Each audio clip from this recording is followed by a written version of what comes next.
Today's video, we're going to talk about user flows as they are an incredibly useful tool in the UI UX design toolbox. Now, what the user flows are in essence is essentially a visual representation of a user's journey or path through a product like a website or app to accomplish a specific goal. So basically what this means is that the user flow is going to be a tool that we're going to leverage in order to scope out from a high level, so from a bird's eye view, the entire structure of the app or the website that we're building.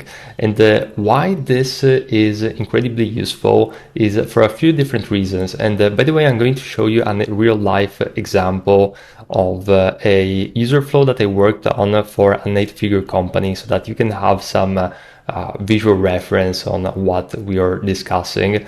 But essentially, why user flows are incredibly useful for us is to help establish that high level, plan of action of the user goals and basically give us clarity. So this is going to be useful for pretty much structuring any project. So the way that you might think about it is if you're building a city, you want to plan out where all the main buildings are going to be, where are going to be the roads, and then you're going to go into the detail of building each and every single unit and house and building.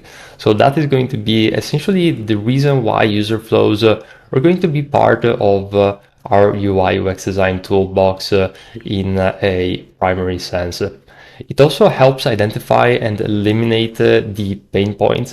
So essentially, user flows are going to help us already see in the future. So to some degree, when you're working on a project and you have ideas of maybe you want to integrate a certain dashboard or certain screens within the app, it's difficult to foresee the future and to see how those screens are going to interlink between each other. And user flows are going to help you with understanding ahead how that is going to work like.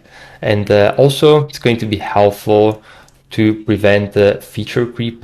And this is going to be especially important as you're working on freelance projects, for example, where time is money and you don't want to get in situations where you haven't agreed with the client or there is a miscommunication in terms of the project scope and the feature creep in general. So that is going to be also another useful element to consider using user flows within your UI UX process, as well as facilitating better communication along the team, because sometimes for us designers, we're going to take some things for granted as we're deep working on a project. And in our mind is going to be clear how one element or one screen is going to relate to one another, but it's going to be more difficult for stakeholders or other team members which weren't involved throughout the process to really understand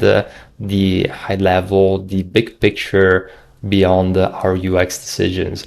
So this is one of the reasons why user flows are going to be incredibly useful.